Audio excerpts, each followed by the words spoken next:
BHU का एक seat अब हंगामा करता नजर आ रहा है। उत्तर प्रदेश, पूर्वांचल ही नहीं, देश ही नहीं, अब विदेशों में भी शिवम की जो चर्चा है वो चलता नजर आ रहा है। हमारे कैमरा सहयोगी दिखाएंगे कि देखिए पीछे मछली शहर की जो विधायक हैं रागिनी सोनकर जी, वो लगातार संपर्क में हैं। बच्चे के स्वास्थ्य को लेकर काफ़ी चिंतित हैं और कहीं न कहीं जब बातें की गई कि समाज के लोग, और वो चाहे समाजवादी पार्टी के लोग आते नज़र आ रहे हैं, तो उसमें रागिनी जी ने कहा कि समाजवादी पार्टी आए या कोई पॉलिटिकल दल आए, मैं पॉलिटिकल दल के नाते नहीं बल्कि अपने समाज के हित के नाते यहाँ पे आ रही हूँ। लेकिन अब महज 2 दिन का वो दिन होगा जब समाजवादी पार्टी की तरफ से चंदौली सांसद वीरेंद्र सिंह होंगे, उनके साथ में तमाम वो सांसद, वो विधायक होंगे जो कि अब शिवम सोनकर से मिलेंगे और एक सीटों पर जो चर्चा है वो कहीं ना कहीं होता नजर आएगा। लेकिन कुछ दाव पेच ये भी खेली जा रही है, जो बताया जा रहा है कि अब पॉलिटिकली तूल पकड़ लिया है ये मैटर और अब ये शिक्षा का बात नहीं, अब ये राजनीति की बातें भी करती नजर आ रही हैं। ऐसा विपक्ष का जो है कि वो आरोप लगता नजर आ रहा है। हमारे कैमरा सहयोगी जूम करके दिखाएं, तमाम वो पोस्टर्स हैं और जो रागिनी सोनकर हैं, रागिनी सोनकर के साथ तो उनके समाज के तमाम वो लोग हैं, कुछ समाजवादी पार्टी के कार्यकर्ता हैं, कर्मठी कार्यकर्ता,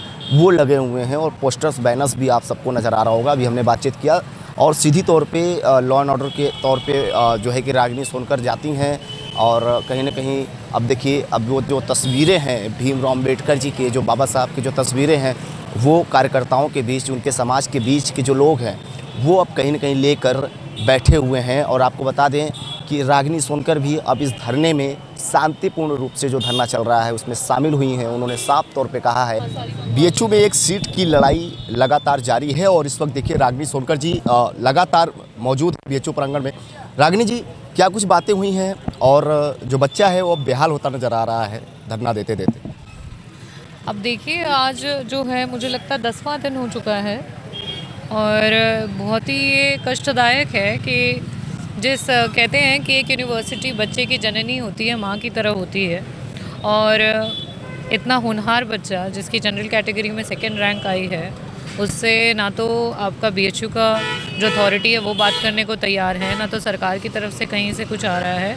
तो ये बहुत ही निराशाजनक है और आज मुझे ये लग रहा है कि पिछड़ा और दलित जो है उससे उसका अधिकार छीना जा रहा है, शिक्षा का मूलतः अधिकार जो है वो छीना जा रहा है। क्या लगता है कुलपति के न होने की वजह से इस तरह की बातें हो रही हैं? जिनको कमान संभाला गया है, क्या वो ये निर्णय नहीं ले पा रहे हैं कि बच्चे को क्या करना चाहिए? देखिए, बात ऐसी नहीं है, जिसको भी जिम्मेदारी दी जाती है उसके पास सारी अथॉरिटी रहती है और इसमें कहीं ना कहीं कुछ मिली भगत है। आप बताइए कि 1 साल के लिए 3 सीटें सरकार बर्बाद करने के लिए तैयार है, लेकिन वही जिस बच्चे की रैंक आई हुई है उसको सीट देने के लिए तैयार नहीं है, और सिर्फ इसलिए क्योंकि वो एक दलित समाज का बच्चा है।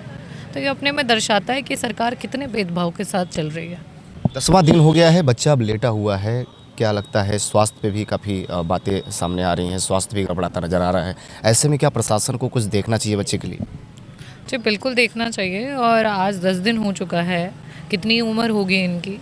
और ऐसी सिचुएशन में पिछली बार भी जब हम लोग आए थे और मुलाकात हुई थी तो इन्हें बताया गया था, और यहाँ धूप में और हर प्रकार की कठिनाइयों को झेलते हुए बच्चा ज़मीन पे लेटा हुआ है, और सिर्फ इसी आस में कि उसकी रैंक आई है उसे उस हिसाब से एडमिशन मिले। और उसकी तबीयत भी जो है दिन प्रतिदिन जो है ख़राब होती जा रही है, और इसके लिए सरकार ही जिम्मेदार है, क्योंकि वो चाहती है कि दलित समाज का जो है कोई बच्चा पढ़ लिख ना पाए।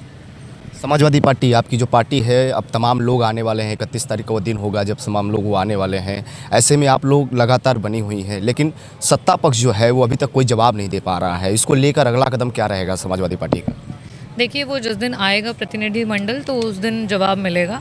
आज जो है मैं अपने समाज की तरफ से और एंटायर मुझे लगता है कि जो पिछड़ा और दलित कम्युनिटी है उसकी तरफ से मैं यहाँ पे हूँ। ये कोई राजनीतिक भाव से मैं यहाँ पे नहीं आई हूँ। यहाँ पे पूर्णतः हम लोग इस भाव से आए हैं कि stop academic killing of SC, ST and OBC students.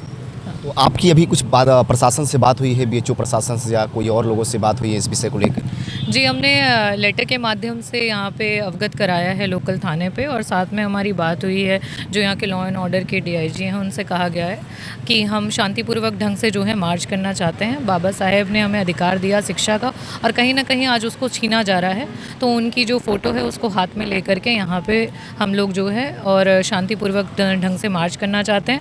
पर अभी तक वहाँ से कोई परमिशन नहीं आई है। हम सभी बाबा साहेब भीमराव अम्बेडकर जी के अनुयायी हैं, संविधान को मानने वाले लोग हैं और देश की ताकत को मानने वाले लोग हैं। तो हम लोग आश्वासन मिला है वहाँ से अभी तक हम लोगों को परमिशन नहीं मिली है, और हम लोग इंतज़ार करेंगे। बार बार हम लोग लेटर्स के माध्यम से परमिशन जो है वो मांगते रहेंगे जब तक हमारा अधिकार नहीं मिल जाता, और डेफिनेटली हम लोग मार्च करेंगे जिस समय हमें परमिशन मिल जाएगी।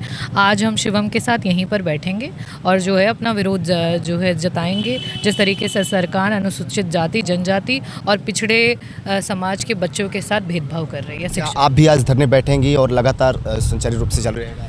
आज हम लोग जो हैं यहाँ पे बैठेंगे, जितने लोगों को आह्वान किया गया था वो सभी लोग आएंगे। यहाँ पे बैठ करके हम लोग बाबा साहेब की प्रतिमा जो फ़ोटो है उसको ले करके और यहाँ विरोध दर्ज कराएंगे, और इसके बाद हम लोग इंतज़ार करेंगे, समय देंगे, क्योंकि वो ऑलरेडी 10 दिन का समय बच्चा 10 दिन से यहाँ पे है। उसके बाद हम लोग जो भी प्रतिक्रिया रहती है सरकार की उसको देखेंगे। बिल्कुल, तो शिवम से भी बात करते हैं। शिवम, आज 10वां दिन है, लगातार जो है कि सांसद जी, विधायक जी जो हैं वो आपके टच में है, क्या कहना चाहेंगे? ज़्यादा बातें तो नहीं करेंगे, कैसी है आपकी स्वास्थ्य? मैं स्वस्थ हूँ, ठीक हूँ, लेकिन मेरे कमर में बहुत तेज़ी से दर्द हो रहा है। कोई सुविधा दी जा रही है आपको बीएचयू प्रशासन की तरफ से? मैं उनकी सुविधाओं का मोहताज नहीं हूँ, लेकिन फिर भी उनकी तरफ से अभी तक किसी भी प्रकार की स्वास्थ्य सेवा मुझे नहीं उपलब्ध कराई गई है। रागिनी सोनकर जी लगातार आपके बीच हैं, आपके समाज के वो तमाम लोग हैं। 31 तारीख के दिन समाजवादी पार्टी की तरफ से तमाम वो लोग आने वाले हैं, क्या कहना चाहेंगे?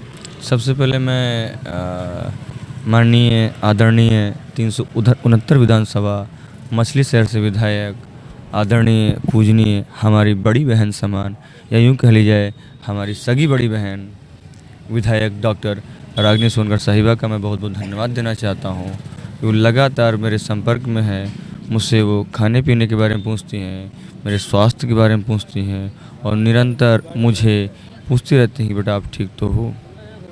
बिल्कुल, तो देखिए जो है कि शिवम जो है अस्वस्थ होते नज़र आ रहे हैं, और रागिनी सोनकर जो कि इनके तरफ से शुरुआती दौर से आज वो 10वां दिन है, लेकिन लगातार हाल चाल और बात विचार करती नज़र आ रही हैं। लेकिन सबसे बड़ा सवाल ये खड़ा हो रहा है कि अब समाजवादी पार्टी की वो दलें होंगी, वो सांसद होंगे जो 31 तारीख के दिन आएंगे और शिवम के साथ मिलकर बातचीत करेंगे। लेकिन आज रागिनी सोनकर जी अपने तमाम वो जो समाज के लोग हैं उनके साथ, शिवम के साथ धरने पे बैठेंगे, और जो कि शांतिपूर्ण ढंग से धरना किया जाएगा। इनका ये भी कहना है कि लॉ एंड ऑर्डर के लिए डीआईजी के पास जाती हैं और उसके बाद वहाँ से कोई आश्वासन जो है वो नहीं मिलता नज़र आता है। लेकिन अब देखना होगा बीएचयू का एक सीट अब कितने सीटों पर भारी पड़ता है, और ये मामला जो है अब किस तरह का रूप लेता नज़र आता है। वाराणसी उजाला संचार के लिए दीपक चौबे।